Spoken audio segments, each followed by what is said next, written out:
ہمارا دین ہمیں حیا کا درس دیتا ہے، حیا کا سبق دیتا ہے اور ہمیں پردے کی ترغیب کرتا ہے، اور اس کے احکام عرب کے شعراء کے قصائد سے ہم نے اخذ نہیں کیے ہیں، پردے کے احکام ہم نے قرآن سے اخذ کیے ہیں۔ قل للمؤمنین یغضوا من ابصارہم ویحفظوا فروجہم، اے محبوب مومن مردوں کو خطاب کرتے ہوئے آپ ارشاد فرمائیے کہ یہ اپنی نگاہوں کو نیچا رکھیں اور اپنی شرمگاہوں کی حفاظت کریں۔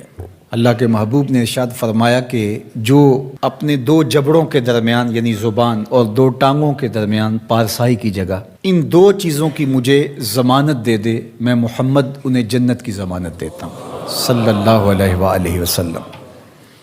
تو فرمایا کہ یہ ان کے لیے بہت ستھرا ہے، بے شک اللہ کو ان کے کاموں کی خبر ہے، تم کبھی بھی اس سے مخفی نہیں رہ سکتے، تمہارا کوئی عمل اس سے پوشیدہ نہیں رہ سکتا۔ یہ حکم مردوں کے لیے تھا کہ نگاہوں کو نیچا رکھیں اور اپنی پارسائی کی حفاظت کریں، یہ ان کی ستھرائی کا ذریعہ ہے، ان کے باطن کی پاکیزگی کا سامان ہے۔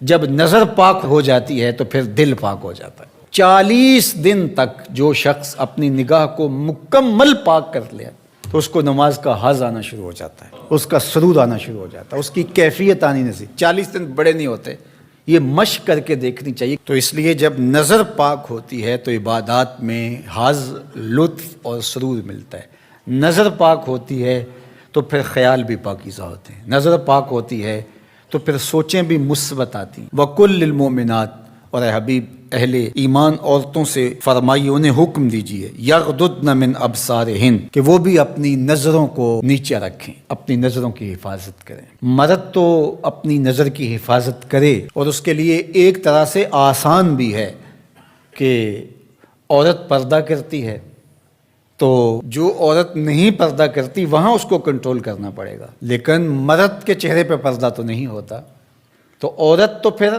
اپنی نظر کو زیادہ محفوظ رکھنا پڑے گا۔ حضرت ام سلمہ رضی اللہ تعالی عنہا فرماتی ہیں کہ حضرت میمونہ رضی اللہ تعالی عنہا زوجہ رسول موجود تھی میرے ساتھ، یہ دونوں ازواج موجود تھیں کہ حضرت عبداللہ ابن ام مکتوم تشریف لائے اور یہ نابینا تھے، تو انہوں نے پردے کا اہتمام نہیں کیا، تو حضور نے ارشاد فرمایا کہ تم نے پردہ کیوں نہیں کیا، پردہ کرو۔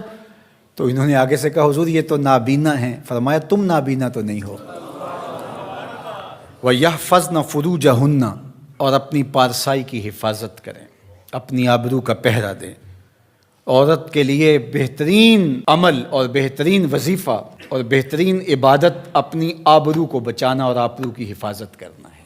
وَلَا يُبْدِينَ زِينَتَهُنَّ، اور اپنی زینت کو ظاہر نہ کریں، إِلَّا لِبُعُولَتِهِنَّ، مگر اپنے شوہروں کے لیے۔ یہاں تک ارشاد فرمایا، یہ حدیث رسول ہو تو شاید کوئی جدید مفکر کہہ دے کہ یہ ضعیف ہے، یہ قرآن ہے، سنیے ذرا۔ وَلَا يَضْرِبْنَ بِأَرْجُلِهِنَّ لِيُعْلَمَ مَا يُخْفِينَ مِنْ زِينَتِهِنَّ، عورت اپنے گھر کی چار دیواری میں اتنے زور سے قدم نہ رکھے کہ اس کے پاؤں میں پڑی ہوئی پازیب کی آواز گلی میں گزرتے ہوئے غیر مرد کے کانوں تک پہنچے۔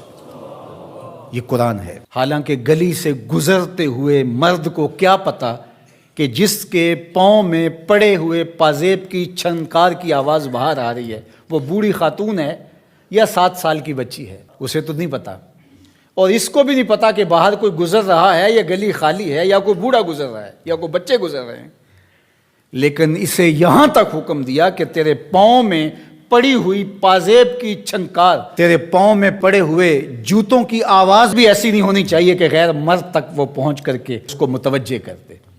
کوئی تیری طرف متوجہ کیوں ہو؟ اس لیے کہ تو شہزادی ہے اسلام کی، تو بیٹی ہے فاطمہ کی، تو بیٹی ہے عائشہ کی، تو مغرب کی ٹینو نہیں ہے، تو مشرق کی بیٹی ہے۔ یہ پردہ تیرے لیے بوجھ نہیں ہے، یہ پردہ تیری آبرو کا پہرا ہے، تیرے برقعے کی ایک ایک سلوٹ تیرے حیا کا تیور ہے۔ جب تو سمٹتی ہے تو معاشرہ پھیلتا ہے، اور جب تو گھر سنبھالتی ہے تو معاشرہ بحر و بر سنبھال لیتا ہے۔ اس لیے اس بیٹی کو حکم دیا گیا کہ وہ اپنی آبرو کا پہرا دے۔ حضرت سیدہ فاطمہ الزہرا رضی اللہ تعالی عنہا سے پوچھا گیا بہترین پردہ کون سا ہے، تو آپ نے فرمایا کہ بہترین پردہ یہ ہے